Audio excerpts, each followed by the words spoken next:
everyone, how you doing today? It's David. I'm here in my whiskey den here in Central Ohio. Hope you're having a good day. Today's a bit of a special day around here. So a year ago today, now I'm posting this August 10th, so a year ago, it could be like 9 at night your time, or you could be in Hawaii and it's like 7 o'clock. But my time, it's August 10th. And that is if I posted at midnight. Anywho, 1 year ago today, I did my very first video called My Whiskey Life Plus Tips and Tricks, and talked about these 4 American whiskeys. And these are the 4, yes, in this order, in which I started drinking American whiskey years ago. And I wanted to do a video, because I haven't done one like this, where I want to try these 4, I'll call them my mainstay whiskeys from over the years. And there were others that I would try and drink in between these, or along with, or whatever. But these were the main 4, like the Fab 4, the first 4. So let's have at it, shall we? Surely. I won't do the joke. So the first whiskey I started drinking was Jack Daniel's back in the late 90s. It was like $18 a bottle. Now I think it's about 25. So thank you, inflation. And I chose Jack Daniel's because it is just iconic. You see it everywhere. It's what you think of when you think of iconic American whiskey, a premium iconic American whiskey. I didn't really realize the differences at that point between Tennessee whiskey and bourbon and all that. So, yeah, I went with it. But my thing is, do they hold up today? As you see by my collection and by watching my videos, I've tried a lot of different bourbons, different Tennessee whiskeys, and ryes. So, is this still one that I can enjoy today? Let's see. So, you know, 80 proof. The first 2 are 80 proofers.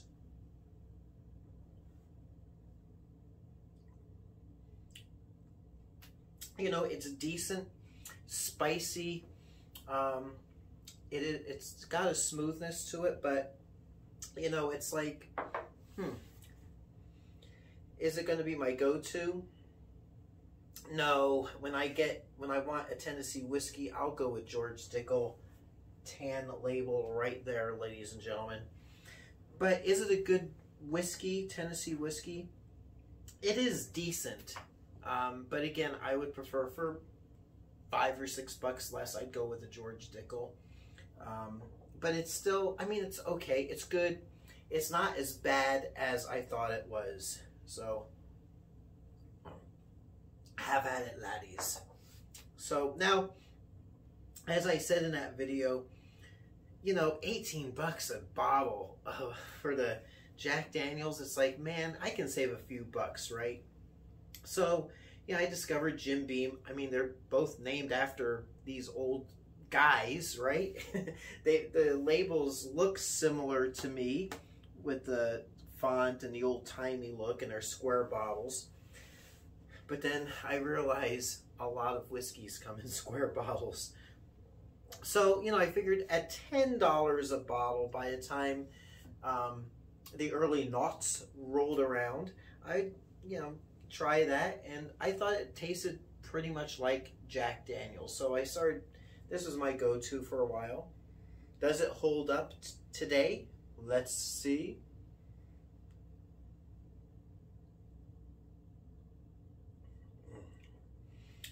Tastes totally different to me nowadays than a Jack Daniel's. It's got a bit more harsh, not as mellow as a Jack.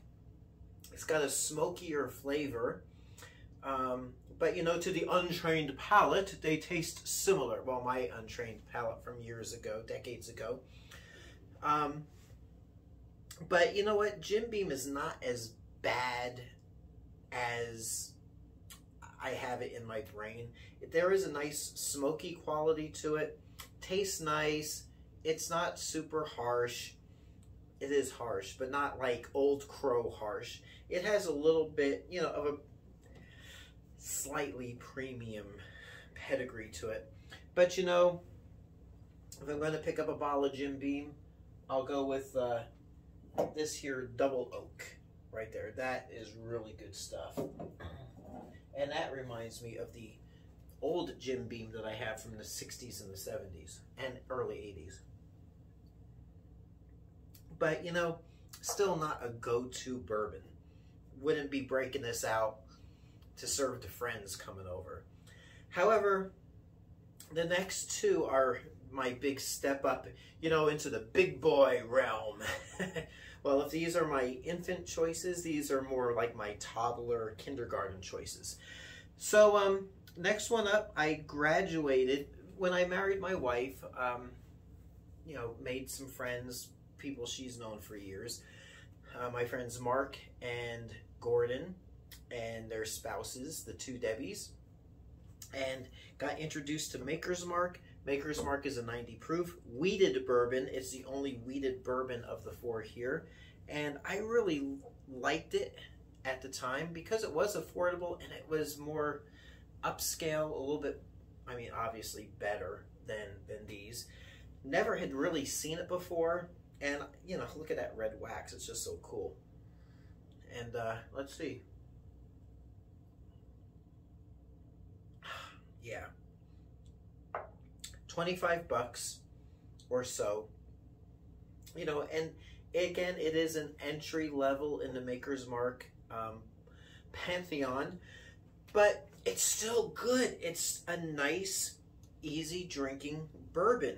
I mean, and that goes, I mean, that's like at the end of a long day. You know, go for that. It's really good, really nice, really enjoyable. But then, you know, then a few years after that, now between these two, I mean, I get like, you know, just to change it up, I discovered local stuff. We lived in Idaho. We go out to Oregon, local distilleries in Bend, and we'd go out to Washington State, and there's distilleries there. And then I got turned on to local distilleries. But then you can't always get that because they're local. So I figured, you know what, let me try this Bullet bourbon. I like the bottle. It's so old-timey. It's like a flask. It's really cool. 90 proof. Let's see what we got. I had heard good things about it. But, you know, it's like a couple of weeks ago I was at the local Kroger just seeing what they had in the liquor department. Saw a lady snatching a bottle of Bullet bourbon. And I was thinking, why are you getting... There's other stuff here that maybe a couple of bucks more that you would like more than that, but I didn't say anything. To each their own. But Bullet isn't that bad, I don't think. I have, you know, haven't really drank much of it. But let's see what we got.